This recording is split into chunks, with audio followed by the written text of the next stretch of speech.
Good morning, everybody. I'm Antonio Giordano from Pixel, and welcome to the Connecting Erasmus Plus Mobility Participants in Open Language Learning Environments that Promote Linguistic Awareness Multiplier event. First of all, this event will be recorded, so all the participants in the entire conference already know about that. People who just registered for these multiplier events are already familiar with this piece of information, but if there is any kind of problem about the recording and so on, please let us know. So again, welcome to this multiplier event, which is organized in the framework of the OpenLang Network European project in partnership with the Future of Education International Conference. I will start first of all thanking our keynote speakers who gave their availability to participate in these multiplier events. So I officially thank, as first idea within this multiplier event, I would like to thank Laia Canals and Carmen Olotescu, and there will be enough time later to know them and to listen to their interesting speeches. Then the second step, I would like to try to explain the reasons why such an event, this multiplier event, has been planned in the framework of the current conference. And I will start with the title of both the project and the conference. I will start with the conference, the future of education. Which is the future of education? Which direction education is going to?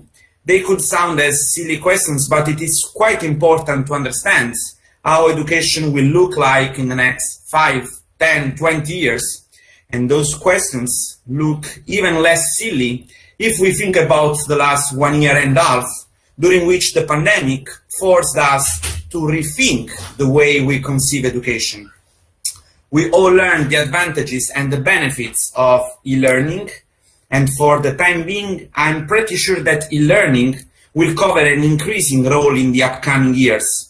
On the other hand, within this forced transition, because we were not actors within this transition, we have been forced to do this transition, we learned that within e-learning, the role of teachers and students is even more crucial, because teachers have to act as mentors, guiding students in the forest of opportunities which are offered by digital education, while students have a greater autonomy, and greater autonomy means greater responsibilities.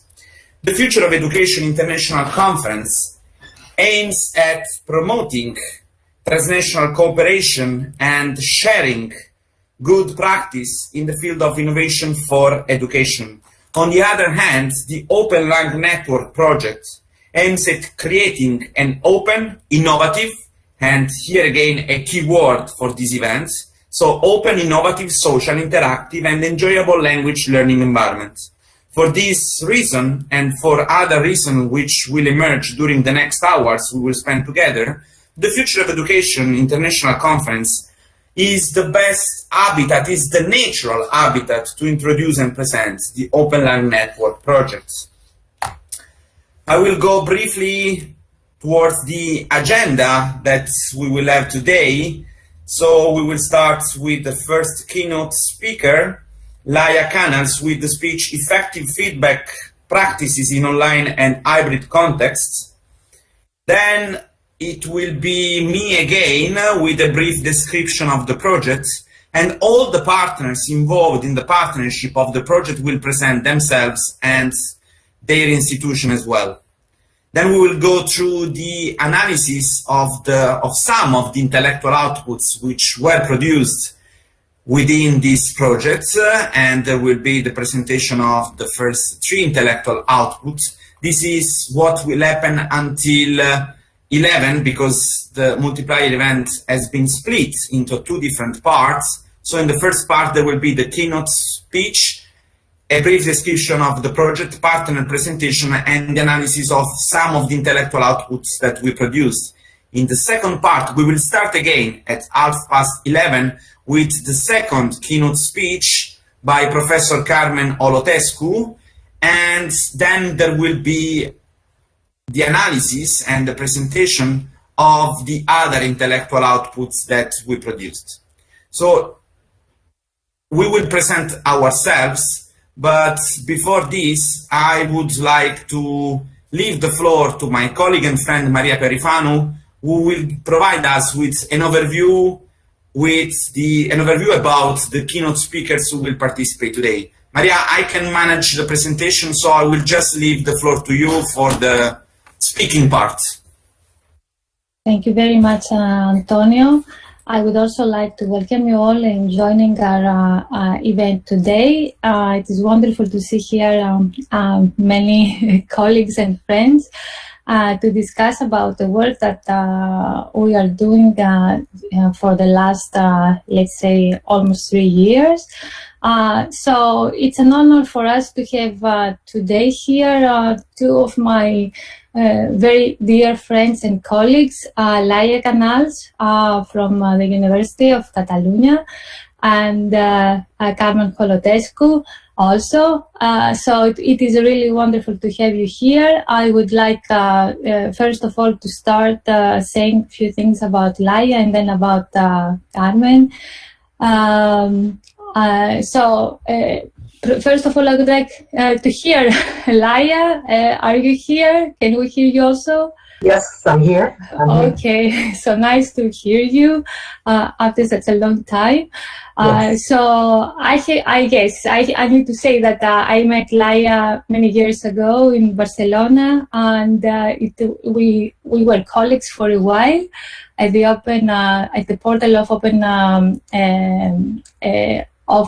of the European portal of European Union.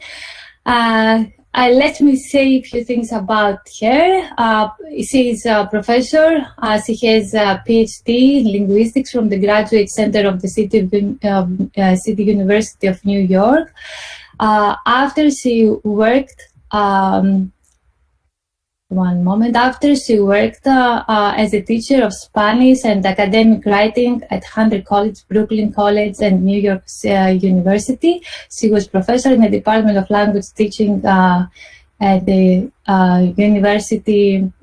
Which one is this? Autonomous University of Barcelona. Okay. She is currently professor at the Open University of Catalonia, and she collaborates as a professor of English and master courses at as I see here, at the Master in Technology Mediated Language Teaching and Learning, and does research on task-based language teaching and learning mediated by technology.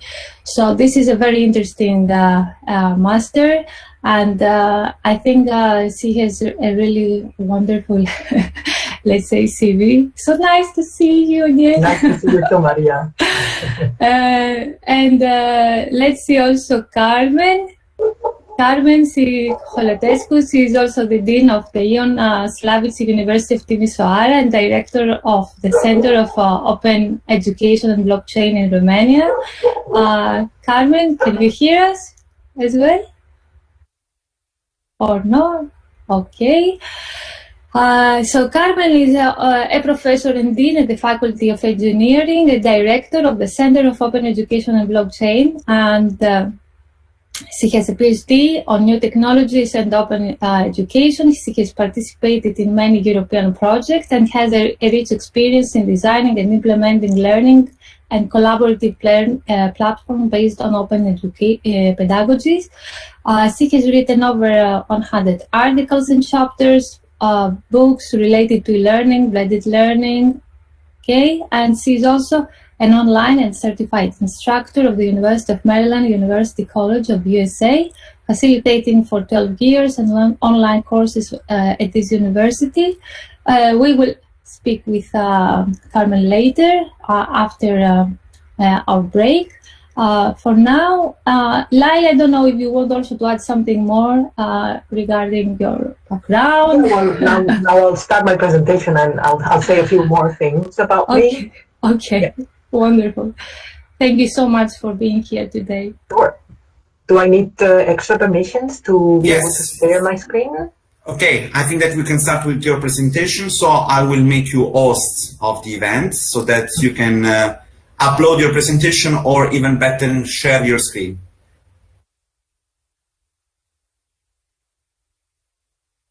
Okay. All right. Now sorry, I made the wrong person. Okay. Now you are presenter. Okay. So just below the available slide, you will find share the screen and you can start. And again, thanks for your participation in this Multiplier event. Thank you. I will just suggest me and Maria, maybe we can just switch off our camera. Otherwise, too many cameras on and it could create some problems to the platform. Okay, thanks, Maria. And please, Laia, the stage is yours. Okay. Please let me know if you can see my slides. Yes, perfectly. Okay. All right. So thank you, Maria, for inviting me to share my thoughts and my experiences with online learning. And well, she introduced myself very well, so I'm just going to say a few more things. I work at the Open University of Catalonia, where we teach languages and teach courses, degrees, fully online, and we have been working fully online for 25 years now. So picking on to what Antonio was saying, many people have been forced in the last year and a half to move to online. Whereas we have been, teaching online for a very long time. And I just want to mention this this is the context of my research and my teaching practice. So that this is clear. And a lot of things that I'm going to say, I'm going to share with you today have to do with this, have to do with having to operate in that online world. And all the research we do is related to that. And besides, being a language teacher, a teacher trainer, I have, before being a researcher and a university professor, I was a language teacher for many years. I was teaching Spanish as a foreign language and then also English as a foreign language. So mainly I have that background even before being a researcher. So I would like you to have your phones ready, because I'm not going to only be talking myself, and I want to have a sense of who you are. So I'm going to ask you to, have your phones ready, or obviously you're in front of your screen, so you can tell me a little bit about you, right? So I would like you to go to this website, mentimeter.com, and just enter that code. Alternatively, you can also scan the code. And I would like to know who you are, right? Basically, what you teach. So if I'll give you a little time to do that, to see if you can manage. Because in the presentations, I not only want to be speaking, I will, a couple times I will ask you to tell me something about you. So we have one researcher so far. It means that somebody has... Sorry, Laia, sorry to interrupt. Sure. But, we can't see the number to be put there. Okay. Let me move this out. Oops. No, How about now? Now we can see the previous slide, so you can share again your screen. But yes, there was the toolbar about stop sharing, and it was exactly in front of the code. Okay, so I'm gonna start sharing again. Okay. Wait, hold on a second. Because I was thinking about putting the code in the chat, which can be easier for the participants, but I just stopped at the fourth number. Yeah. Maybe Alexander has it. Do you have it now? Do you see it now? Not yet, so you should start again sharing your screen. I thought I was sharing my screen. Okay, sorry. I will also enter it here in the chat. Perfect. Here. Yeah, once you click on start sharing, then you have to confirm and you have to choose I didn't confirm. Okay. Which window we are going to see. Okay, I will do that. But I think I entered all the information in the chat. Yeah, thanks for this. It tells me that I'm sharing now my entire screen. So can you see it? No, before it was perfect, but now no more. All right, I'll try again then. Share screen, allow. Now it's in, okay. Okay, all right. Perfect. So I see that at least one person was able to do that. Okay. Okay, So thanks for this. Please. Yes, okay. All right, so we have one researcher, one educational technologist. I was hoping to see foreign language teachers. All right. And you can select more than one. I mean, you can be more than one. You have more than one role. So feel free to, share more than one. All right. So we have researchers, mostly university professors. All right, educational technologists.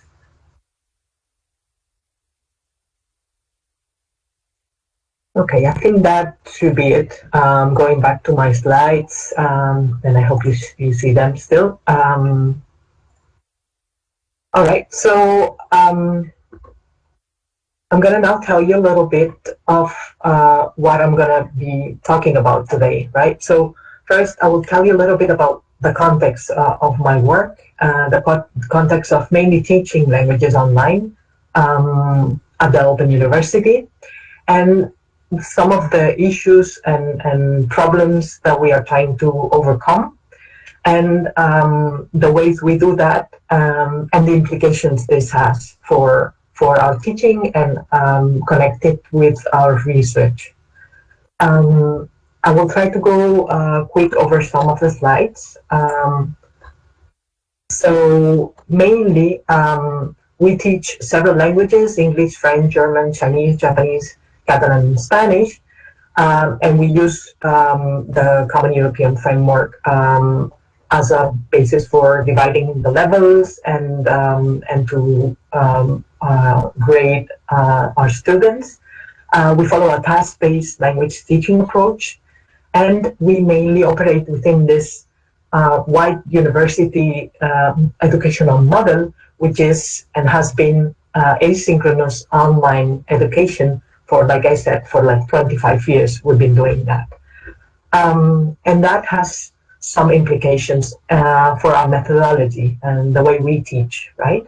So we teach and we follow, like I said, task-based, and we want to offer our students real communicative situations. But what do I mean by real in an online environment, in a virtual environment, right? So real in that sense for us, and now as I would say for everyone, would be writing forum messages, obviously similar to emails, but also group messages. It means looking up information online, doing self-corrected exercises, and use other online resources, but also the interactive part and the communicative part, which is chat with classmates and do some collaborative work. Because we believe in an active and participatory methodology for learning a language, right? The tasks that we suggest our students, or that we propose, or that we design are both oral and written, and they are individual tasks and there are group tasks, right? I left a few videos here in case Maria and Antonio want to share the slides afterwards with all of you. You'll be able to see the videos, but I don't think now I'll spend time on that. So I'm going to go ahead and go on into the next screen.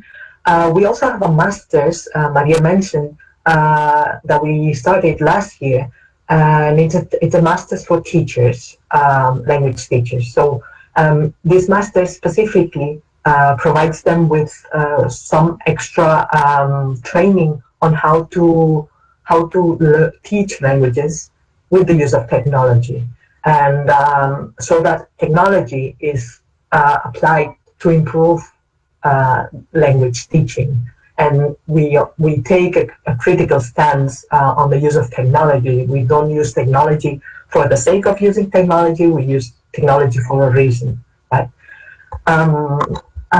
So one main thing that we faced since the beginning of our university, especially in online language courses, is how to practice certain skills online, right?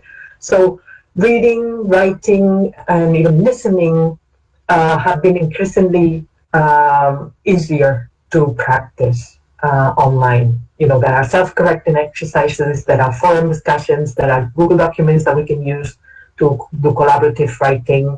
But for the spoken skills, we have, you know, we needed to create and sometimes adopt different technologies that allowed our students to produce, right, a spoken language.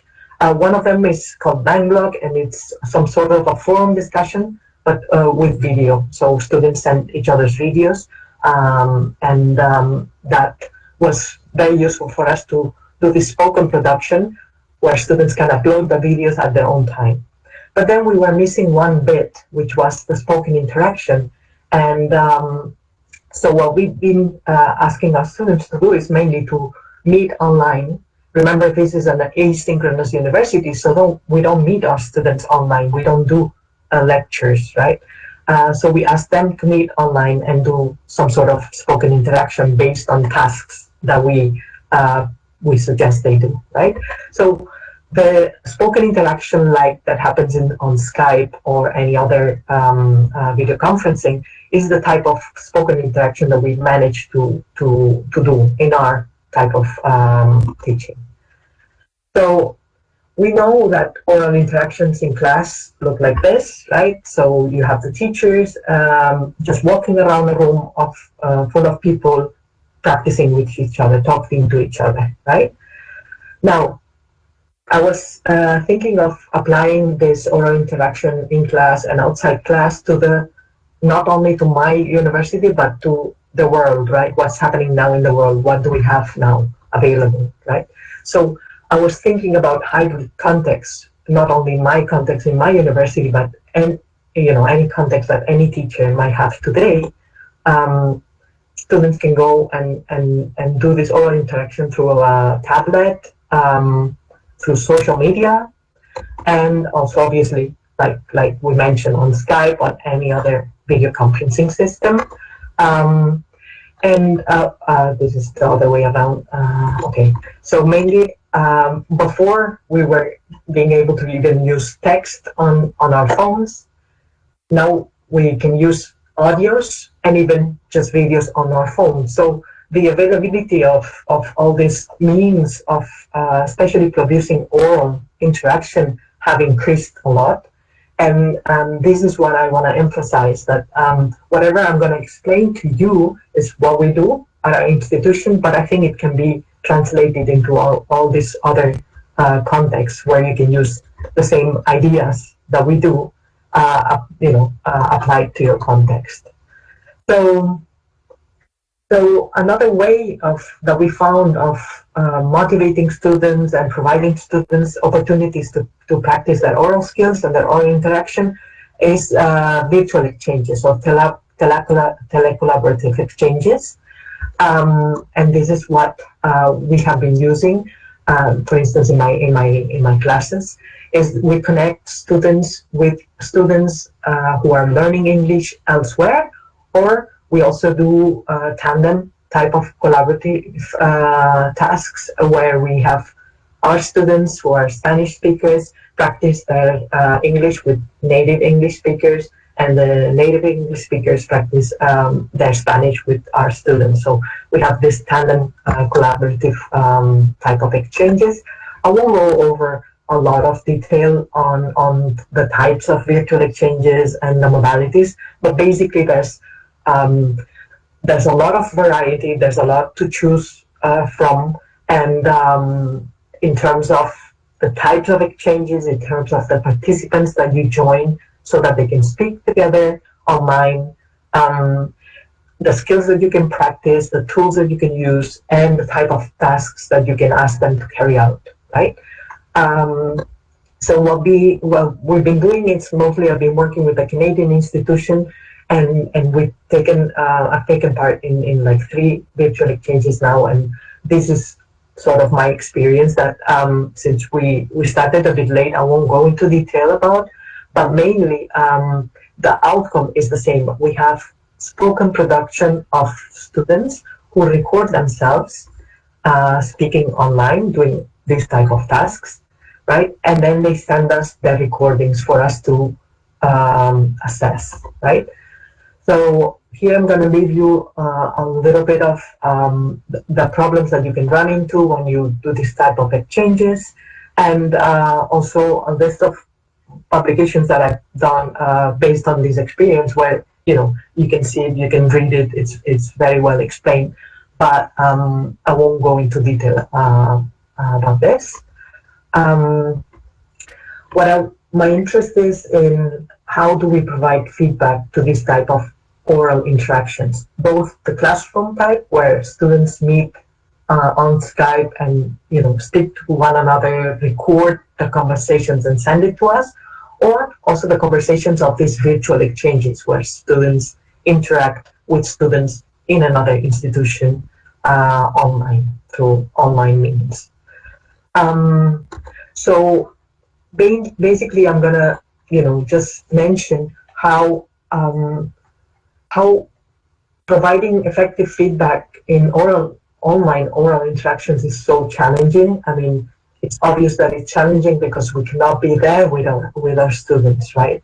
But my thinking is, even if we are there with our students, right, on site, when you have a teacher and you have many students practicing their oral skills or interactive skills with other students, it's also challenging, right? I mean, the teacher cannot be in the same place many times listening to different groups of students. So I think it's challenging everywhere to provide feedback to online interaction.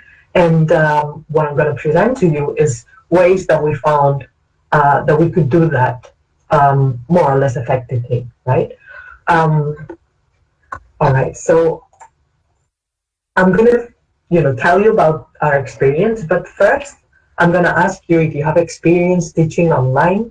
How would you correct this type of tasks that take place outside the classroom? And here I mean not only Skype interactions, but also if you use WhatsApp groups to do some oral practice, if you use social media so that students can do this, how do you correct this, right? So I'm going to ask you to go again to this website, and I'm going to see if I can allow you to use the next slide. Sorry.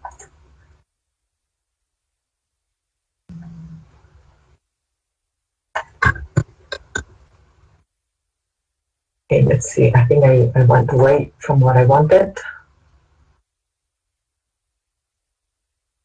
I don't know if you can vote in the poll, but give me a second. I'll let you.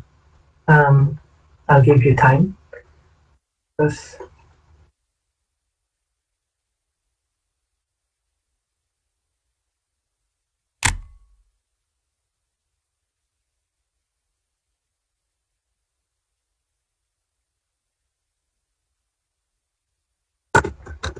Laia, if you need any support, please let me know. Okay, thank you. I think I have to go back in to my presentations and allow you to vote on the next poll. Because my screen was stuck in that first slide, okay. So I'm just going to the next slide so that you can actively. There are not just advantages in using this kind of I know. technology. There should be some disadvantages. Otherwise. Yes. I don't know if now you can see and you can participate in this second one. I'm going to check it also on my phone. If I can.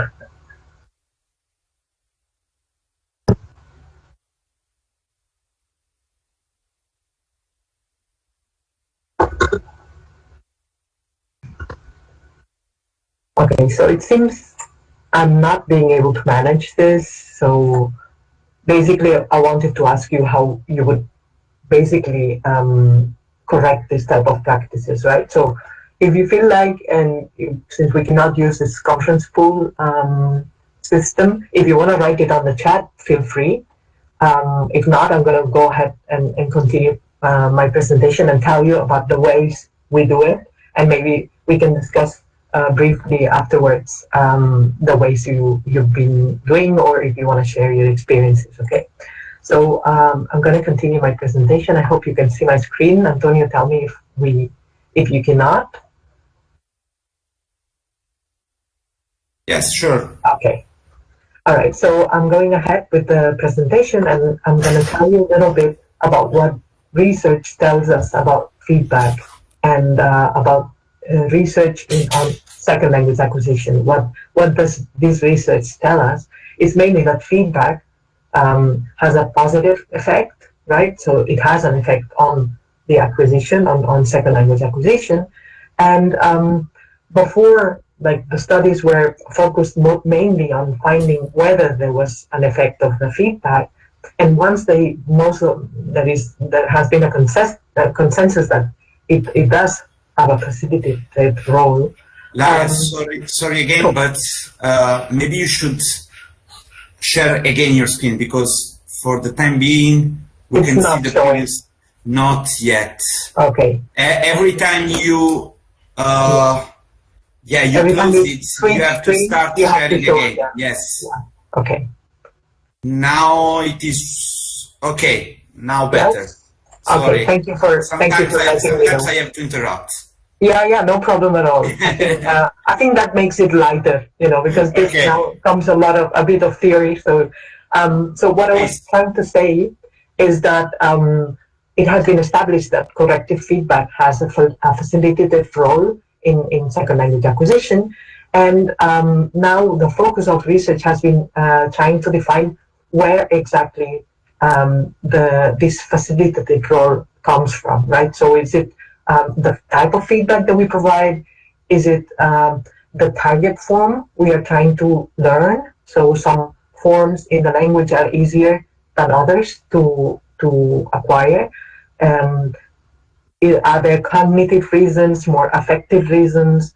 There's the role of also the individuals, different individuals. The feedback is more effective in some and not others, based on memory and other cognitive aspects. There's also the aspect of what tasks and where do we provide feedback on different tasks.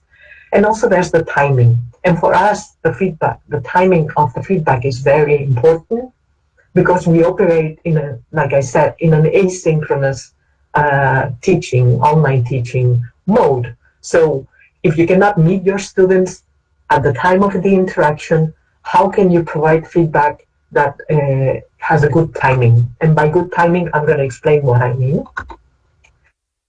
So there's a difference, they say, between immediate feedback and delayed feedback. So the immediate feedback allows teachers to focus on the form that they want to correct, especially in language learning, where we want to, them to notice if they produce any forms that are not accurate. So it's been said that immediate feedback has certain characteristics that make it more effective, and that delayed feedback has other benefits sometimes, but it has a completely different benefit and very different characteristics from immediate feedback, right? So there have been studies that have been comparing both of them. Oh, sorry, there's some Spanish that's left in the presentation. So some studies have shown no difference between immediate and delayed feedback, and by immediate feedback, I mean feedback provided right after the student produces a non-accurate form, right? And delayed feedback, it can be after the task, it can be 1 day after the task, it can be 1 week after the task. So delayed has many different meanings, right? Some studies say, like I said, there's no difference between immediate and delayed feedback. Some other studies, though, have seen the advantage for immediate feedback over delayed feedback, right? And I'm going to detail them here. But mainly what they've seen is that as the time increases, the effectiveness of the feedback decreases. And this has been a consistent finding. Even if you provide immediate feedback, even if you provide delayed feedback, I mean, the longer you take to provide feedback, the less effective, right? So we are operating in this theoretical mindset and thinking, are there ways that we can provide feedback in our type of asynchronous teaching that can retain some of these immediacy conditions that we think are more beneficial, right? And we have found a way. We have found a way of providing feedback in these interactive tasks is that the students, like I said, they send us the recordings, and we have the teachers provide feedback as they watch the recording with a very simple screencasting tool. And then we send the students the video of themselves with the added feedback of the teacher watching their videos, right? So I'm going to tell you a little bit of the objectives of doing this, and I'm going to show you how it looks like, because it's a bit difficult to get your head around on how this works, really. It's very simple to do. It's a bit difficult to explain. So, so in our context, we have the same question. So how can we provide feedback effectively and efficiently in our interactions when we have this asynchronous mode, right? So we don't meet all students online. So it's the same question. It's a different question, but the same answer, right? Recording, watching the recordings and giving the feedback right on top of the recording. How does it look like? So basically there's a video recording, right, which is linear. And then while the teacher watches that recording of the two students, stops the recording and provides feedback on top of that. How is that done? That is done with a simple screencasting tool. It's called Screencast-O-Matic, but you can use any other screencasting tool. And you basically watch the video and record you watching the video. So if you want to see how it looks like, this is an example of an A2 instructor providing feedback. I don't know if you'll be able to hear, but I think you will be able to get the gist of what the teacher is doing. The teacher is down here, right? And the students are having this interaction online.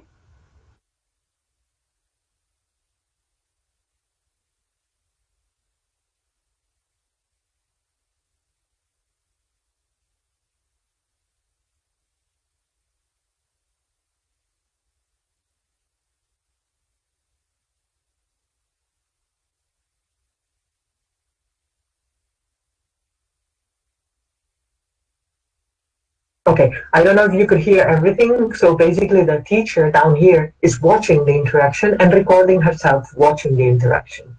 And at some point when she hears something that she wants to comment on or correct, stops the recording of the students talking and speaks herself. And this creates another video that is being sent to the students to watch. So we think this has a lot of benefits, because students can see themselves again in that communicative event where they produced that type of error, and with the student giving the feedback, right?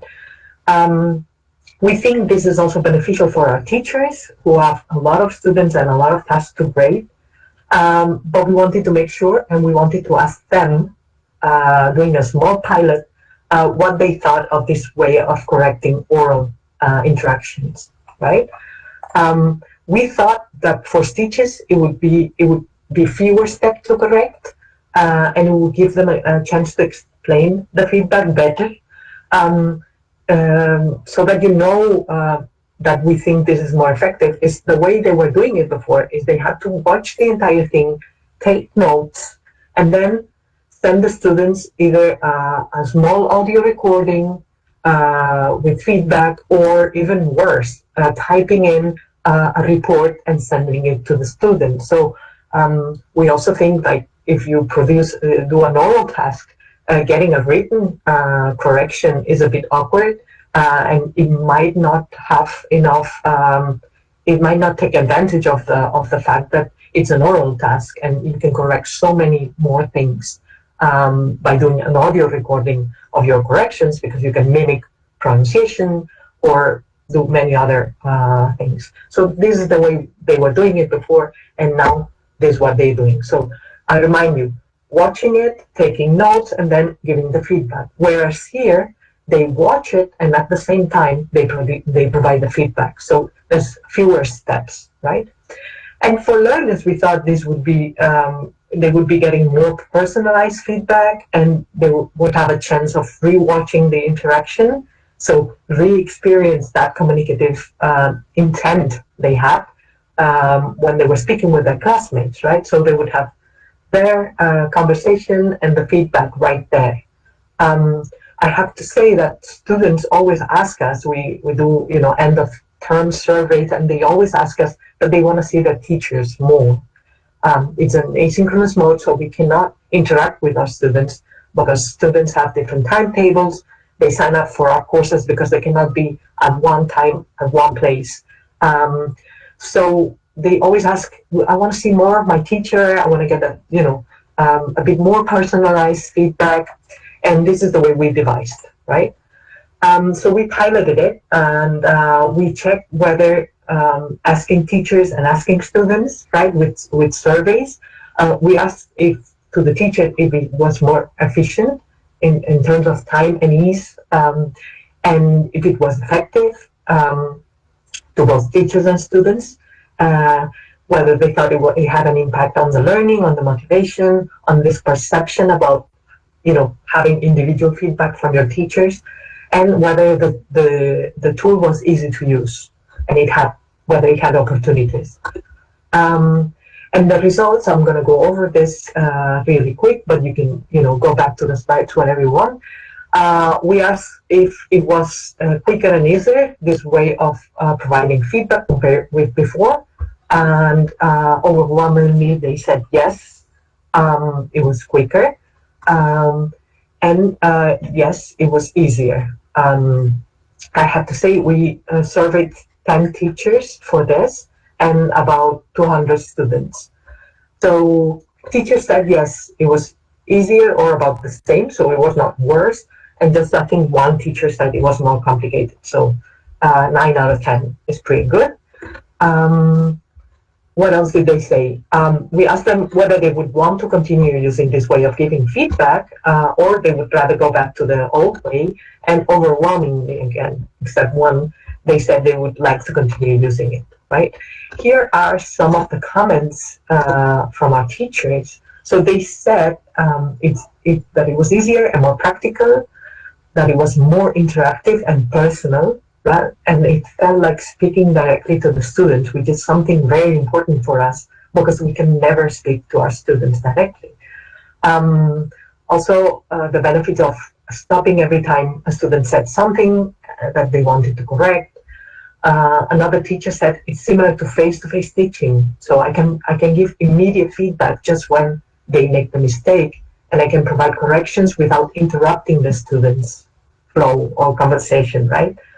And here is what I think this has applications outside our way of teaching. I think they say also that the students, it's important that they see their own performance at the same time that they are getting the feedback. And the teacher who didn't like this so much and didn't find it interesting said that, correcting too many wrong things is demoralizing for students. Of course, the teachers have a choice what to correct. This doesn't come with our system of providing feedback. It comes with the the choice of the teacher to correct everything or not. It was the teacher said it's also more effective to note down serious and frequent errors and point them out to the students at the end. So he somehow or she somehow thought this was more effective. Now, what did the learners say? So learners, they were also asked how useful the feedback it was, and overwhelmingly said it was more useful, and how useful it was compared with other terms. They also said like it was more useful. Here, a bit like over 50% said that. And more importantly, we asked them how many times they watch the feedback. So this is another benefit of this type of providing feedback, that students can watch it as many times as they want. And by watching it, they, again, relieve their communicative situation. And we believe that this has implications and this has benefits for their learning. So most of them watched it 2 or more times. If we add up the 3+ and 2 times, it's almost 75% or over 75% said they watched it more than 2 times, which is, I think, it's good, because sometimes we don't know even if our students watch or read our feedback, and we are very worried about that. Like teachers doing all the effort to provide feedback and then students not watching it. We don't want that. We also, sorry, here the questions are missing. We also asked them if they wanted to continue with this way of receiving feedback, and overwhelmingly they said yes. Maybe like a couple of students said no. Okay, so some of the comments from our students. So it feels closer, useful, and makes you interact more with the teacher, which is good. It's more effective and faster, both in terms of watching it and accessing it. So it was easier for them to access and rewatch. And the other thing is it allows you to detect specific errors at the exact point where they occur. I have to say these are comments from the students. They were gathered in the language the students of the student choice. The surveys were sent out in English, Spanish, and Catalan, and I've translated a few. Some of them used English, the higher levels. So another says that watching the video, you know where you failed and the intonation you have to do, and listening to what your teacher says is also a learning experience. Again, the same in next comment. It helps contextualize the correction a lot, which is good. And also, I appreciate the effort the teachers put into it. And it's great to interact with the teacher because we students devote a lot of time in meeting and doing these tasks online and recording themselves. So it's good that the teachers are doing the same, right, effort. And I think another good thing is that it shows the teacher's presence, which is a very important thing in online education. Also, we had a few negative comments that I write here. It's sometimes difficult to understand the teacher's pronunciation because she tends to speak too fast. Again, this is like a style of teaching, a style of providing feedback, but we don't think this is related to the tool that they are using. So we were very happy with this results of the pilot, and we are continuing to provide feedback this way. So this, write down the conclusions a little bit. I won't go over in detail, but basically, I think with virtual classrooms and virtual ways of teaching, especially now with the pandemic, have been common ground for everyone. We need to face these practical needs and offer solutions that are relevant, that are tested, and that work. So we implemented this way of giving feedback that we think has benefits, and it has proven benefits. And I list here what I just told you before with the list of comments of the teachers, right? Also, it has some pedagogical implications, and it allows to implement this type of new way of providing feedback in a learning environment, where we saw and it blurs a bit the line between synchronous and asynchronous, which is interesting for us, and I think interesting for everyone. And it makes this feedback more meaningful and more dialogical. So there's some sense of interacting with my teacher, even if it's asynchronous lead on, right?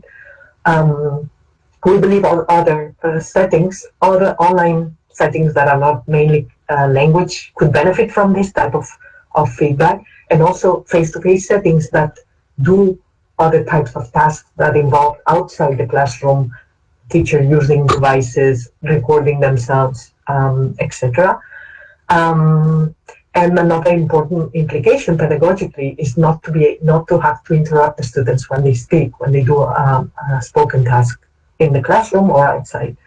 And also we've seen that it seems that they find this feedback more motivating, and then they can pay more attention to the feedback, which is interesting for us.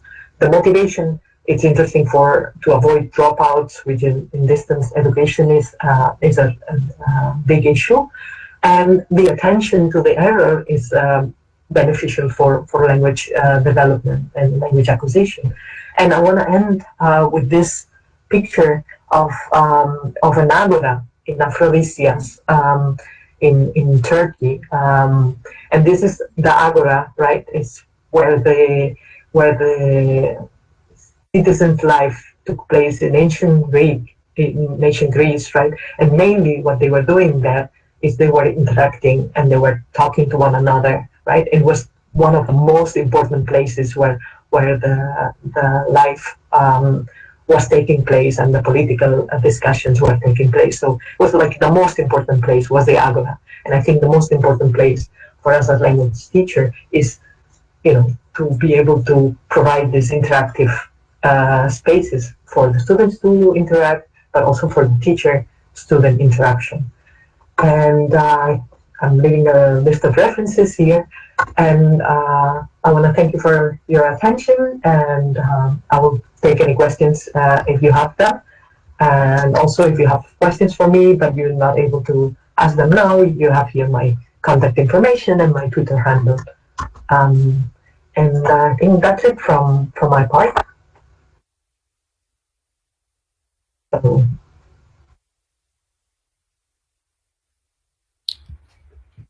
all right. Naya, thanks a lot for your speech. You said that you could not hear me at some point, or? We couldn't hear the video that you showed. All right. Anyway, it was good that immediately after you summarized up what was the content of the video. So there was not any kind of problem. I've been also checking the chat to see if there was any feedback or comment during your speech.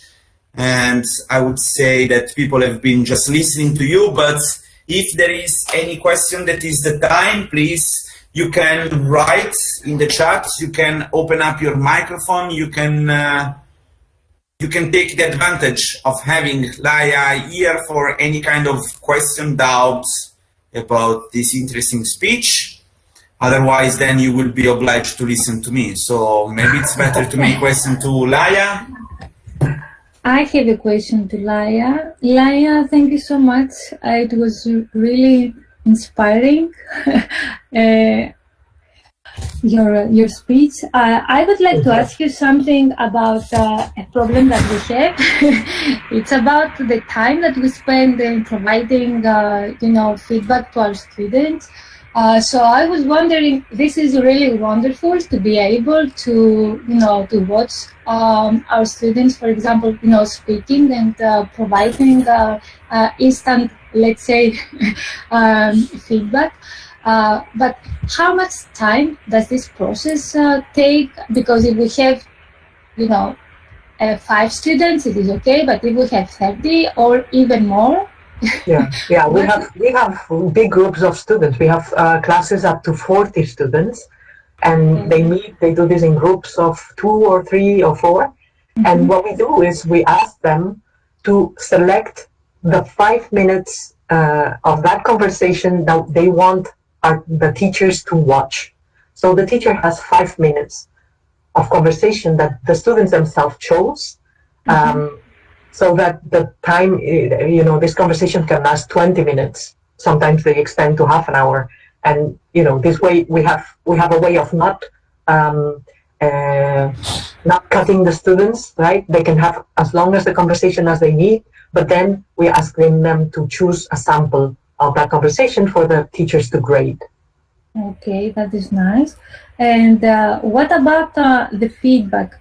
They receive a feedback on this one that you said, but generally all these different groups that are part of the classroom, do you have also an open discussion and open feedback so that all groups, know what, the basic problems they face?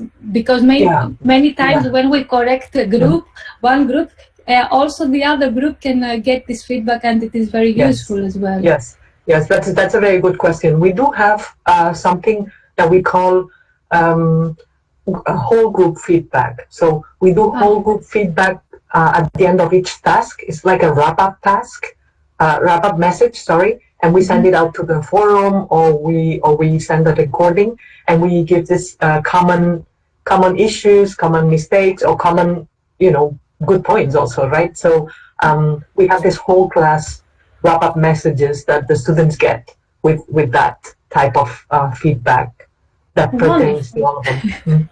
Wonderful. Yes, this is really helpful, as I see it also from practice. Okay, thank you so much for your wonderful speech. Okay, thank you. Okay, we will be in contact. Yes. Thanks, Maria. Continue our discussion. Thank you so much. If you have more questions, you can contact Laia. Okay, I'm leaving the floor. Okay, to Panayotis.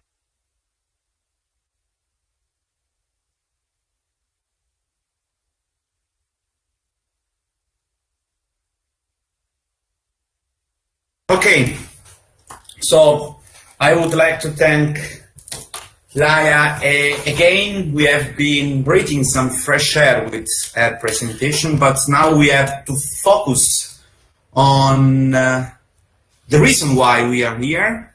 And we are here because this Multiplier event is organized in the framework of the OpenLang Network European project. So going back to what Laia has been underlining, yes, effective feedback practices in online and hybrid contexts. Most of the online activities we are all familiar with are open, and the open keyword is also present within the name of the European project in the framework of which this Multiplier event is organized. So in the next 10 minutes or less, I will provide you with an overview about the OpenLang Network European projects, whose main results will be then presented in the upcoming speeching by my colleagues. So first of all, the OpenLang Network, the business card of this project. Some brief information about the OpenLang Network project, which is funded by the Erasmus Plus program in specific sub-program cooperation for innovation and exchange of good practices. The action within the Erasmus Plus program is the Strategic Partnership for Higher Education. The complete title of the project is Open European Languages and Cultures Network. The project started on the 1st September 2019 and will be over by the end of the current year. And the project has obviously its website, which is available at the link I'm just underlining right now. There is a double link between the OpenLang Network project and the Erasmus Plus program. First of all, the OpenLang Network project is funded by the Erasmus Plus program. In addition to this, the OpenLang Network project has its main target group represented by participants in Erasmus Plus mobilities. Before moving to this, just a few words about the Erasmus Plus program, which supports transnational partnerships among education, training, and youth institutions and organizations to foster cooperation and bridge the worlds of education and work in order to tackle the skills gaps we are facing in Europe. The Erasmus Plus program aims for straightening the profiles of the teaching profession, supporting teachers in adopting collaborative and innovative practices, and once again, here we can find a further link to both the OpenLang Network project and the Future of Education International Conference. Then, the Erasmus Plus program aims for opening education and innovative practices in a digital era, and the word open is present as well as in the project title. The last two objectives, mainstreaming digital competence and provision across the curricula, and promoting the acquisition of skills and key competencies. So now that we have in mind this double link between the Erasmus Plus program and the OpenLang Network projects, let's try to focus on the context that this project refers to. According to both the Council of Europe and European Union, mobility is one of the cornerstones of European society. The Erasmus Plus program is a unique opportunity to study, train, and gain work experience or volunteer abroad, and EU has decided to offer linguistic support through the online linguistic support to selected participants for studying, carrying out a traineeship or volunteering abroad in the framework of long-term mobility activities supported under Erasmus Plus K Action 1. Despite this, the lack of language competencies is still one of the main barriers to participation in European education, training, and youth programs. Based on this, we believe that there is an imperative need to create an open, authentic, social, interactive, and enjoyable language learning environment that could further support the linguistic and intercultural needs of the KA1 mobility participants. In a few words, this is the OpenLang Network project.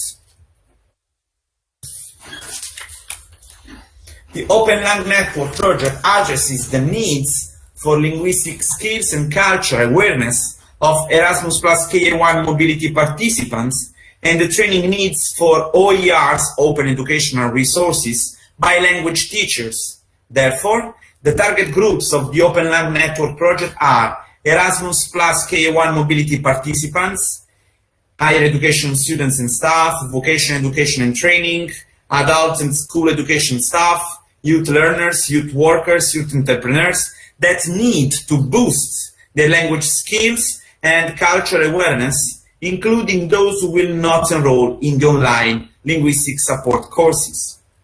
And then the second target group, volunteers language teachers, who will support the Erasmus Plus K1 mobility participants, offering their professional experience while receiving professional certified training on the creation, sharing, and use of language open educational resources. So the OpenLang Network European project aims at connecting these two target groups in an interactive, collaborative environment that will support more efficiently their effort to raise language awareness of the target mobility EU languages and to develop European intercultural knowledge covering all EU cultures. And the second objective is fostering the open education European multicultural and multilingual vision to all the OpenLang Network members. Specific objectives of the OpenLang Network project are development of an open, highly interactive and collaborative web and mobile-based platform which will offer a variety of e-services as well as educational and cultural materials, teachers' professional development. All teachers who will voluntarily support this initiative will have the possibility to attend the massive open online course offered by the OpenLang Network and to participate in a number of activities that will broaden their professional network.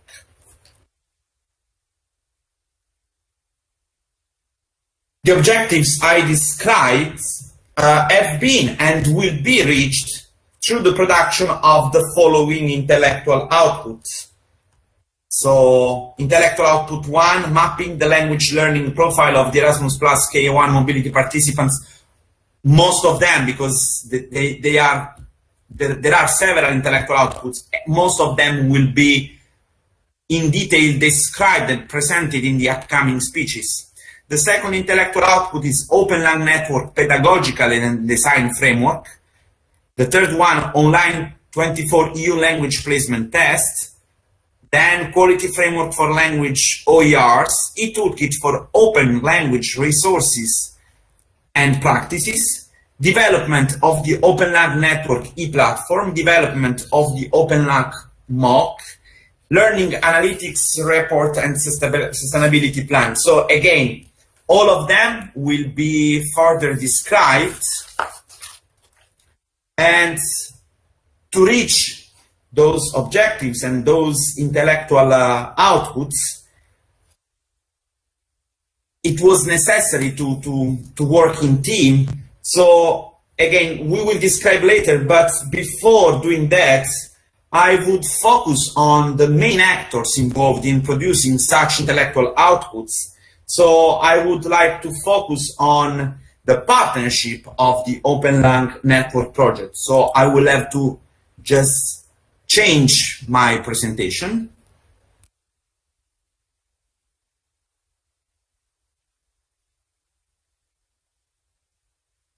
So as I just said, I would, before moving and before specifically see together the intellectual outputs which were produced, I would like to focus on the actors involved in their production, and I would like to present the consortium, the partnership of the OpenLang Network European project. So I will avoid leaving the floor to my colleagues and then taking it back again, and I will immediately start presenting Pixel, an international education and training institution with almost 20 years of experience in international cooperation and European project management. Pixel has a specific expertise and a long experience in the following areas: organization of international education and training initiatives, direct submission and management of European project, and the OpenLang network is one of them, organization of international events and conferences in the field of education, and again, the Future of Education International Conference is one of them, and organization of international study visits, mobility, and exchanges. Now I will invite my colleagues and friends to present themselves and their institution. I would suggest once you start speaking, it would be better to see you. So for those who are going to participate and to present themselves and their institution, I would kindly ask to please switch on the camera. So I will immediately start with the project applicant and scientific coordinator, University of Macedonia, which is here represented by my colleague and friend, Maria Perifano. Please, Maria, if you want, I can manage your presentation or I can make you host. You can just change the slides, and it is not me who is going to speak. Also, Anastasios is going to be okay. Anastasios, I don't know. Okay, if he's good morning to everyone. Okay. We have applied for the Erasmus grant, and we have succeeded. Maria Perifano has written the proposal, and actually she is the scientific coordinator. And we are at SMILE Lab, Smart Mobile Interactive Learning Environments at the University of Macedonia. And we work on mobile learning, augmented reality learning, ubiquitous learning, computer assessment, computer-based assessments, learning analytics, and all this that have to do with educational technology. Some other members of our staff, besides myself and Maria, are Katerina Zafilku, Maria Tsirogeni. All of us, we are working in this project. So, Maria, if you want to add something more. No, it's okay. I would say just to to change a little bit because we have more slides. So you can see our university here in Thessaloniki, in the north, that is located in the northern part of Greece. You can see our university, and also we have also a picture. Can you please follow? Okay, of my lab here, and which we work on research, development, and training. And the group is large. Can you also, okay, the group, as you see here, we have these members and even more that are not here. So we are running also not only this project, but we have also other European projects running by our team. And it's always wonderful to collaborate all together in such an exciting, let's say, research work. So I'm passing the floor to the next, okay, to Alex. Okay. Hello, I hope you can see me and hear me okay. Yes. Yes. Great. Hi, Alex. So, I'm Alexander Mikroyanidis. I'm a research fellow at the Open University in the UK. My expertise is in technology-enhanced learning and specifically on personalized learning, lifelong learning, open education, and more recently on decentralization technologies and blockchain applications on education. Next slide, please. So who we are? The Open University is one of the largest universities in Europe, over 70,000 students. We teach 38% of part-time undergraduates in the UK. 1 in 8 of our students has a disability. 3 out of 4 students are already in work, are mature students. 66% of them are over 25 years old. We are truly open. We don't have any formal second opportunities of study to disadvantaged students. 55% of our students are disadvantaged in some way, and we also have ties with the industry. 60% of FTSE 100 companies have sponsored their staff on OU courses, and more than 1,000 employers in the UK use the OU learning solutions to develop skills in their workforce. Next slide, please. My institute is the Knowledge Media Institute within the Open University. We were founded in 1995. We are a strategic R&D center for the Open University. We are at the forefront of research on semantic and new media technologies. We are currently more than 90 people. We have more than 20 different nationalities in our lab, and we also have a thriving internship program. Most of our funding, 70% of our funding is external, from European projects and also from national projects. And we do a lot of grounded research, solving fundamental, providing generic solutions which are then applied to concrete user settings with high academic and user impact. And finally, we have strong ties and collaborations with blue chip companies, SMEs, universities, governments, local community charities, schools, and more.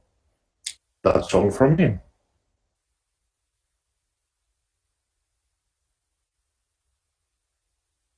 I would invite the following speaker. Maybe it's going to be Antigoni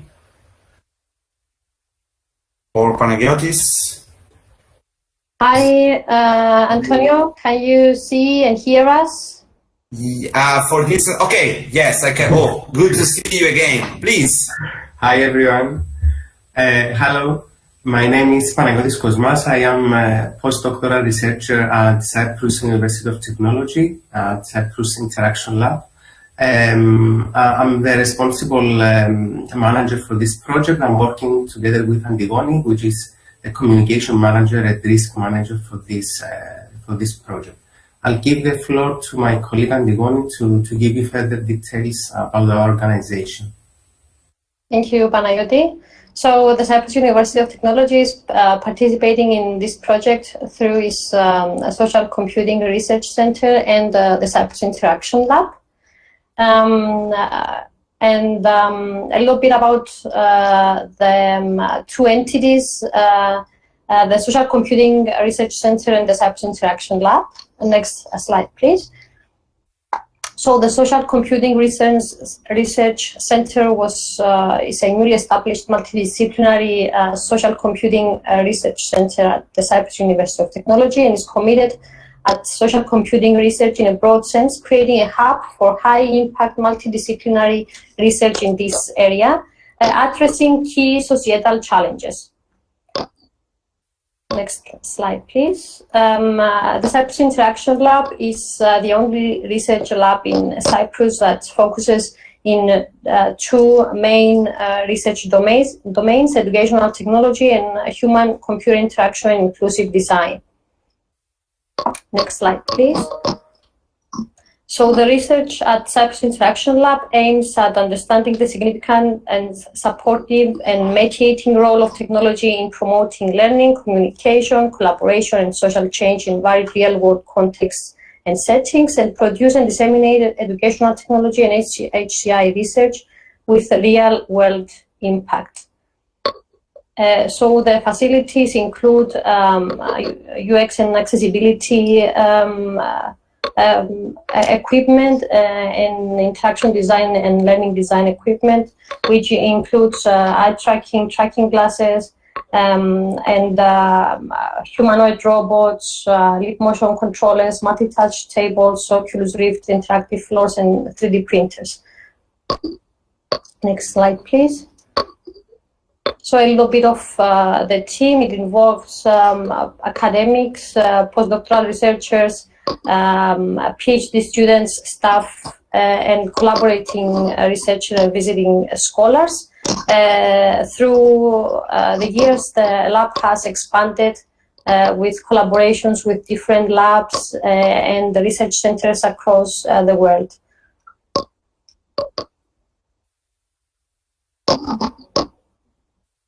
Next slide, please. I think we are It seems done. it is the last one. Mm-hmm. Okay, good. So thanks, Antigone and Panagiotis. So now all the participants in this Multiplier event know a bit more about us, about the partnership of the project. I would move to the next point in our agenda, which is the presentation of the first output, the OpenLang Network Project Survey. I think it's going to be Panagiotis. Okay, I'm just uploading your presentation, and then I will leave the floor to you. It should be this presentation. Yeah, thank you very much, Antonio. Okay, please, the stage is yours, and you have more or less 10 minutes or... Perfect. It was 15 minutes, but we are a bit late, so 10 minutes would be perfect. Thanks a lot. Okay. Thank you very much, Antonio. So it's me again. Hello to everyone. Apologies for my voice. I'm a little bit sick. It's not COVID. Don't be afraid. So I will try to give you an overview of the first output of the project, and I'll give you an idea of the research we did in order to map the language learning profile of the Erasmus Plus mobility participants under this context of K1 action. Next slide, please. I will make you host if you want, so that you can move on your presentation. You have just to click on the arrow, just be behind, but as soon as you are host, it will be quite simple. Just a second.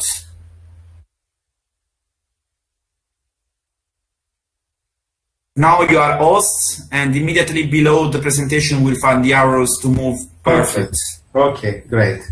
Okay, so the overall aim of this output is not only to identify, analyze, and present the needs of the people who participated in this kind of mobility, but also to provide a piece of new knowledge and some important considerations about the the profiles of those people, with the aim to emphasize the need for developing new policies and strategies to enhance the mobility in this context of Erasmus Plus and the idea of multilingualism across Europe.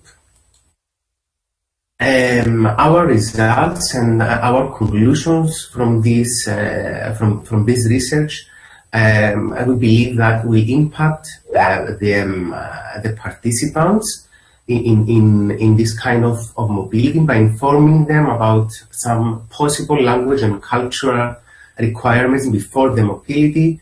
Then the deliverable will be also very helpful and useful for some higher education institutions and some other key people in this area, because will help them to develop better Erasmus Plus strategies or policies in order to support the participants before and during the mobility.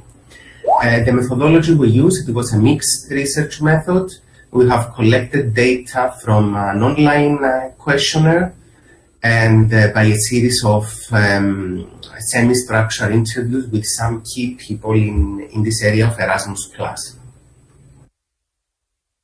First, we have created the questionnaire with the contribution of all the members of the consortium with the aim to address the needs of the participants and to explore the reason to participate and their motivation, expectation, and challenges. That's why we divided the questionnaire in 4 main sections, starting from the profile and receiving some demographic data, then the language and cultural needs, some closed-up questions about the need and expectation and benefits of the mobility, and the last sections about the learning preferences in an online learning environment. The next step was the interview sessions. We decided to conduct interviews in order to collect additional information and have a clear picture of the linguistic and cultural needs of those people. We have conducted nice semi-structured interviews with key stakeholders in 3 partner countries, in Cyprus, Greece, and in Italy. Let me first start with the results from the questionnaire, just some basic results. After 3 rounds of dissemination, we have 259 fully completed questionnaires, people who participated in mobilities, responses from 32 different countries, and the majority of the participants were higher education students who participated in this mobility during their undergraduate or postgraduate studies. About the duration, as you can see in the figure, the majority of the people responded to the questionnaire participated in a mobility for more than a month, while the 32% less than a month and 40.7% for 1 month mobility. We decided to include not only the long-term participants, but also the short-term participants in our data analysis, because we believe that we were going to receive also useful feedback and information also from them. About the focusing on the motivation and expectation of the mobility, it seems that the vast majority of the participants, almost 70%, said that the main reason to participate in this kind of mobilities is to gain academic work or study experience in another European country, something that is also evident from other studies in this area. Other reasons include the improvement of academic or professional qualifications, improvement or gain language skills for specific purposes. Regarding the linguistic challenges, it seems that the biggest challenge according to the participant, is to communicate in everyday instances in a foreign country. This was the top answer. In the second place, we have the difficulty to understand the academic language in a lecture, for example. And the third option was to understand the regional accents and dialects in a foreign country. Regarding the learning preferences, it seems that almost 69% actually, prefer the information to be presented in a visual way, using pictures, images, videos, and general the spatial understanding. While a smaller percentage said that prefer the verbal linguistic way and the interactive way of learning, and this is something that we took into consideration when we developed our online platform. About the qualitative data that we received from the interviews, all the participants agree with the results from the questionnaire and emphasized the need to create new strategies and new policies in order to address these linguistic and cultural needs or barriers of the participants before the mobility, and also to create some policies based on their specific motivation and expectations of the mobility. As a conclusion, the deliverable, our results found that the participants for sure need linguistic support before the mobility. The biggest linguistic challenge during their mobility was the communication with local people in everyday instances in a foreign country. So this is the main priority of the participants. And we can claim that the linguistic needs for both outgoing and incoming participants were an important factor for an effective and successful mobility.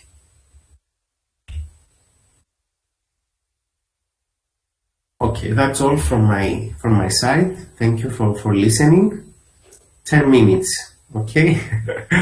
So next in line. Okay. You come from Switzerland, not from Cyprus. Thanks a lot. If there is any question from the audience, otherwise I will take back the power within this session, and I will upload a new presentation, which is the one that's going to be done by Alex. Are you there? Yeah. Yes. Perfect. Yeah. Please confirm that the one that you are going to see in a few seconds is the presentation that you just want to... Yes. Perfect. Maybe there are some just editing problems in modifying the format, but it won't be a big issue. And I will also make you host so that you can easily move. As you can see, just below the presentation, you'll find the arrows, and the stage is yours. Thanks. Excellent. Thanks, Antonio. So within this presentation, I'll very quickly give a taste of what we have developed as the core platform of our project. So the OpenLang network platform essentially implements all the theoretical principles and the theoretical framework of our project, and it aims at connecting language teachers and language learners in the context of Erasmus Plus mobility. So a very brief overview of our platform. It is a multi-service online environment which offers a variety of services, including a personal members dashboard, an e-tandem language learning matching service for 24 European languages, an open and highly interactive forum, a European database of language open courses of high quality, training MOOC materials on OERs for language teachers. And finally, it has a responsive design which can be accessed through different devices, laptops, tablets, smartphones, and more.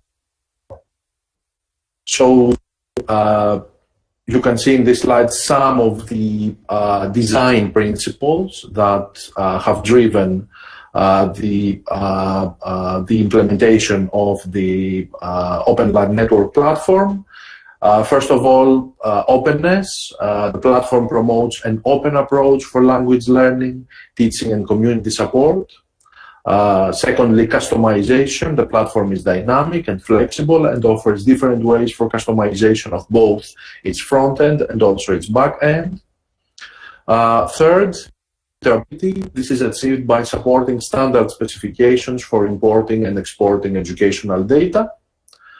The mobile interface that the platform offers allows mobility participants that do not always have access to a desktop or a laptop computer and need access to the platform from different European countries, and while traveling, this interface allows them to do that. And finally, community support is quite important, receiving support from a community of developers that regularly update the code base in order to fix bugs and security holes, plus also to deliver new features. So this is the front page of our. This might seem familiar to you when exploring it. It is based on Moodle, which has been enhanced with some additional features. These are the main areas, the main services that we offer through the platform. First of all, the OpenLang programming, and we'll talk more about it in a minute. Secondly, the language placement tests. These are placement tests that take for free for all 24 European languages. And in order to determine your language proficiency level, then language learning, as soon as you have determined your language proficiency level, then you can start finding partners in order to learn a language together. Then we have recommended language open educational resources. These are open educational resources of high quality that the consortium partners have picked and offer to the community. We have also suggested language open educational resources that have been shared by the community. And finally, we have an area for community discussions where anyone can ask questions. For example, if they are interested in going to a particular country, if they are already in a country and need some help and advice, this is the place to. So in the next few screens, I'll just show some snapshots of the platform, so that you get a flavor, a taste of what we offer in each of these in each of the services that I just mentioned. So first of all, in terms of the Tandem Learning Partners service, this is a snapshot of the interface where you can explore what language level the community members that have a certain language level in a certain language, and customize your search, and you can target specific members. You can find specific partners that have a certain language proficiency level and are on a time zone that is close to yours, so that then you communicate with them and start practicing your language skills together. In the next slide, you can see the interface for finding language open educational resources. So we have a faceted interface again, similar to the previous one I showed you, but this is a bit more complex because it has several more facets or filters. You can specify, for example, the authors of the open educational resource. You can filter by the resource type. the language, the target language, the language proficiency level, the license of the OER, the duration of the OER, and also the skills that you will acquire by studying this OER. So this is a very detailed search interface, very rich in allowing certain customizations, so that you target your search and find the results and the OER that are best suited to your needs. In the next slide, we can see a detailed view of an OER, which is available on the platform. So you can see here that you have quite a wide range of metadata about, for example, the description of the OER, its keywords, authors, resource type, etc. You can also rate this resource, so you can, in this way, you can recommend it to other participants, to other members of the platform, and you can also provide your comments and your feedback about this resource. And in order to promote the sharing of open educational resources among the members of our community, we also offer a range of badges. Once you start uploading, once you upload your first resource to the platform, you are a junior uploader, and you receive the first badge in your series, which can be prominently displayed on your profile. And then as you continue uploading, you're then a senior uploader when you upload 5 open educational resources, and a super uploader once you have reached the once you have uploaded your 10th operational resource. So what are the next steps of this work? We will be engaging the community of language learners and teachers through a dedicated MOOC, which will be delivered through our platform. And all MOOC participants will be invited to use the services offered by the platform and provide their feedback, which will be used to further improve the services that we offer. So I would invite you all to have a look at the platform. I will also paste the link in the chat so that you can have easy access to it. As I mentioned before, the platform is open to the public. You don't need to be a member, a participant of the Erasmus Plus Mobility Program to join. And we value very much your feedback, so please have a look and let us know what you think. That's all from me. Thanks very much. Thanks, Alex. And to be honest, I've been studying a lot the website as I was involved in production of a promotional video, and then going back to the memory of when I used to be a student, I've taught me that such an advanced and innovative tool was not available, obviously, but it was far from any kind of imagination of what would have been our future in terms of education. So thanks for this presentation. Yes, the platform is available here, and we can move to the next presentation before the break. We are just 1 minute late. Next presentation is going to be Maria. We are on time. Yeah, I can't believe that. So the presentation of the second intellectual output, OpenLang Network Pedagogical Design and Framework. First of all, let me upload the presentation, and then I will leave the floor to you. Thank you, Antonio. Just waiting. Yeah, it will take a few seconds. Okay, so I would like also to welcome other people I see here. We have more participants, so, and also to introduce again myself. I'm Maria Perifano, and I'm senior researcher at the SMILE Lab of the University of Macedonia. And I'm going to present the idea behind this nice platform that was presented by Alex. So here we will see. Okay, I think I can change the slide. Yes, now you are presented.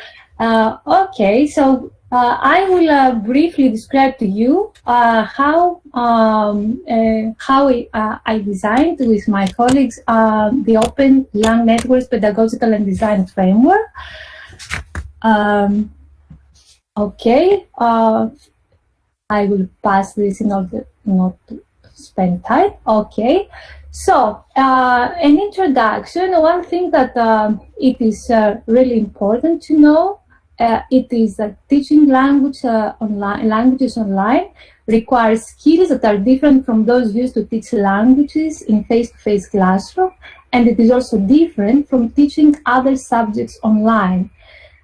This is what Humble and Stickler say, and this is something that we know, and it's really difficult to design also a platform that could provide this kind of services and facilitate language learning. So if you see here, there is this skills pyramid that it is proposed by Humble and Stickler. And you can see here that online language teaching skills that are needed are many. And as you see here, there is a kind of pyramid from the most general skills forming a fairly broad base to, as you see here, from individual to personal style. So if you see here, there are many different skills that a language teacher should have. But what was the challenge for us was to think about the difficulties, but also the challenge was how about designing an online language learning environment with all these services, let's say, and all these characteristics that will help and assist language learners to learn a language online.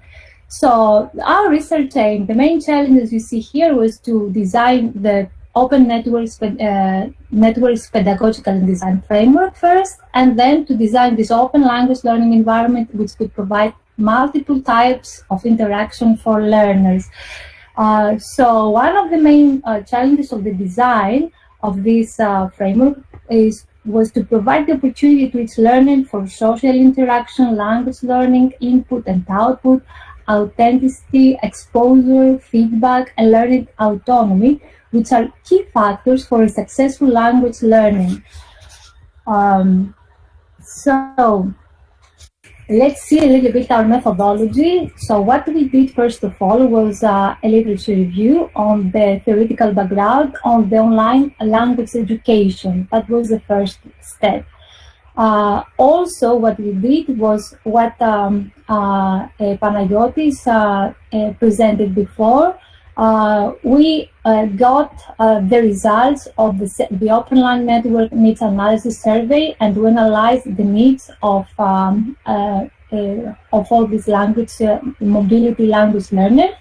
And also we analyzed the findings of the interviews. So based on all this, let's go and give you some information about the results of each of these steps. So according to the literature review, there is a variety of theories, such as a major learning theory, second language acquisition theories, foreign language acquisition theories, e-learning theories that are applied in different combinations to online language learning and teaching practice, according to the technical affordances and the pedagogical goals in every case. So there is not only one choice, but there is a blend of different, let's say, theories that are implemented. There are also interesting frameworks and models which can be applied in the context of computer-assisted language learning, depending on different educational goals. Frameworks and models related to social constructivism theories and connectivism are preferred in the context of COL, because they promote task-based learning, social interaction, authentic learning, collaborative learning, personalized, autonomous, and self-directed learning, social learning, which are crucial for learning a second or foreign language. Here I have a slide where I have just integrated clustered in a way these pedagogical some of the pedagogical models that can be applied in online language learning and teaching practice. And you can see that more or less those that are really, as I said, most preferred are those based on constructivism, social constructivism, collaborative learning.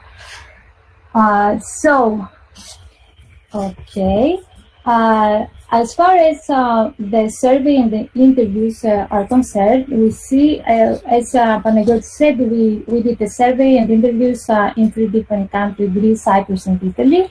And we found out there's a big need for linguistic support via training, seminars, or language courses for both outgoing and incoming participants.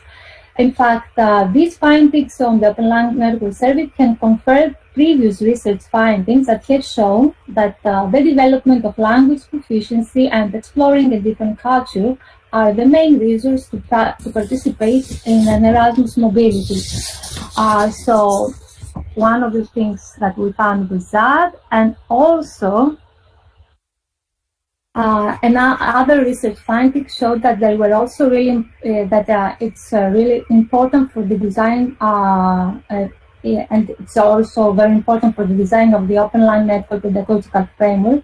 Was that the participants gave priority in advancing specifically their listening and communication skills as well as their general vocabulary, and secondly, the participants preferred social learning, intercultural communication and networking in an interactive multimedia environment.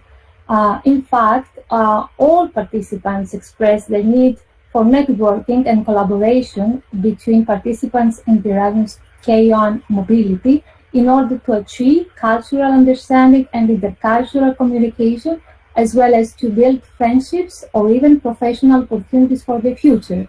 So based on all these findings, we came up with the philosophy. We found the philosophy behind the design of the OpenLang network pedagogical framework that was in fact based on this and the results of the analysis of the questionnaire and interviews, and based on these findings that we had that we received from the literature review. The framework was inspired by a learner-centered social constructivism and connectivist pedagogical paradigm, blending, in fact, a variety of pedagogical approaches and instructional strategies that are derived from the areas of call, e-learning, second language acquisition, and foreign language learning.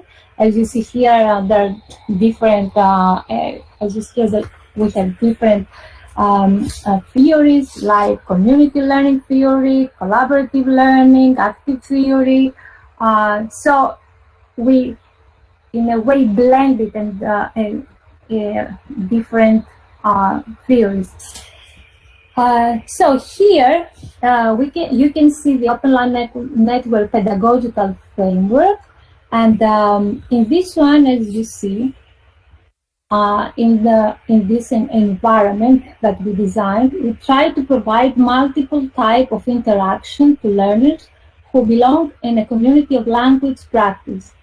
As you see, the learner is in the center. Each learner of this environment is seen as an autonomous learner who can use the open educational material content, but also as a learner who can interact with other peers and or with the teacher in one-to-one, pair, or in small groups, or even in a bigger community. The learners, as you see here, are placed at the center of the OpenLang network online language learning environment, and all learners are free to take their own personalized learning paths, as it presents here in this diagram. As you see, based on these theories that we saw, we tried to integrate the platform different kind of activities and different kind of interactions. So they can do different activities. Let's go and see here in a more specific way. The learners can select the mode of interaction and collaboration that they prefer. It can be, as you see around here, it can be autonomous, it can be one-to-one, pair-to-pair, one-to-many, choose among the available tools and services offered by the platform, and control the amount of open material of the use, creation, and share of language OERs. As you see here, I will try to connect this with what Alex said before. There is when they enter in this platform, the learners can test their language level, as you see here. So this is a self-paced, autonomous, let's say, interaction. They can study about the OER and all this. So this is also, again, self-paced, autonomous learning.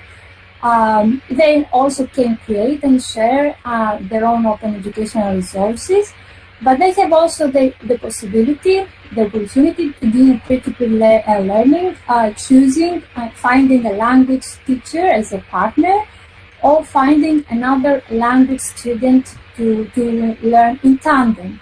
But also there is an open forum, and this is why we have here the community learning.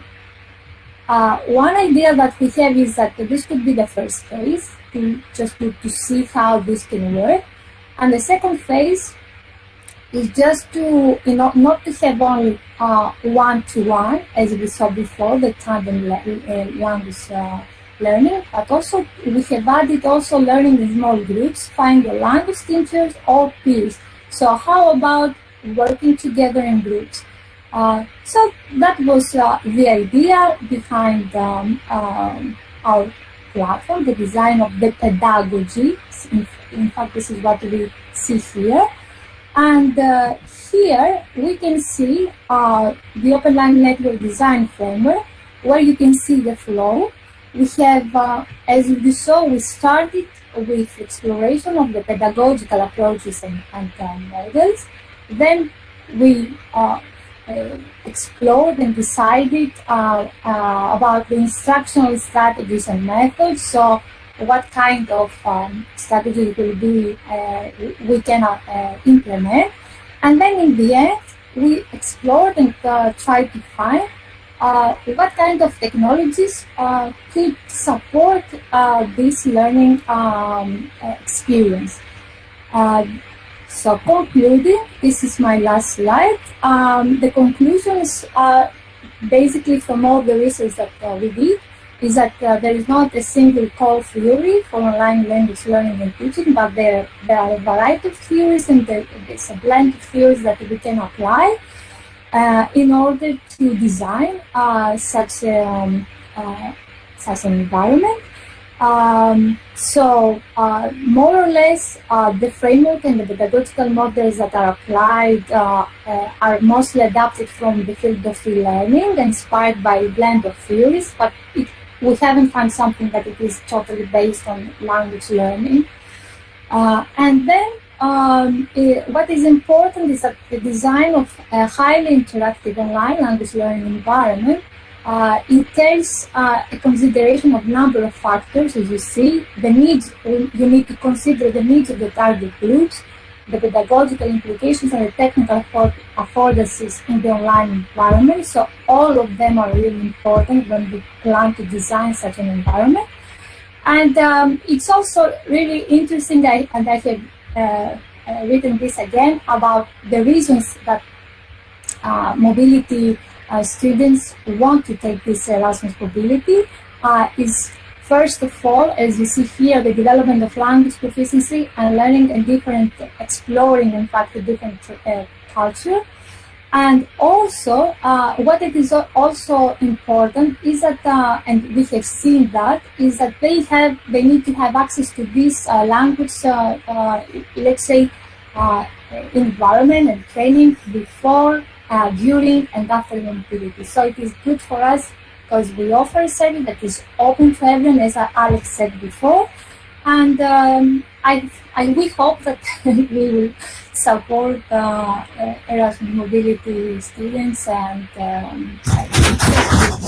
to take advantage of all the services that we have created. So I have finished. Antonio. Okay, but we have a big break. Okay, I know. No, it's okay. It's perfectly fine. So thanks, Maria, for this presentation. Thank you all. If you have any questions, we started at 9:10. It is 11:10. So after 2 hours, okay. I think it would be useful for all of us to just take a break, drink a coffee, smoke some cigarette, or just breathe some fresh air, or do all the 3 things together. I don't know. Move around. Or move around. And I will see you all, and I hope you will be there, and I hope there will be more participants, because we have been enrolling participants also until a few minutes ago. So I will see you here at 11:30. I won't close the room. So we will meet here in 20 minutes. Because we will start again with the second keynote speech of this Multiplier event by Carmen Olotescu, and I already thank her for this interesting cooperation contribution to the Multiplier event. And then there will be the presentation of other 4 intellectual outputs by partners in the OpenLang network projects, and we will have some late minutes to summarize up and just close this Multiplier event. For the instance, enjoy your break and see you in 20 minutes. Thanks.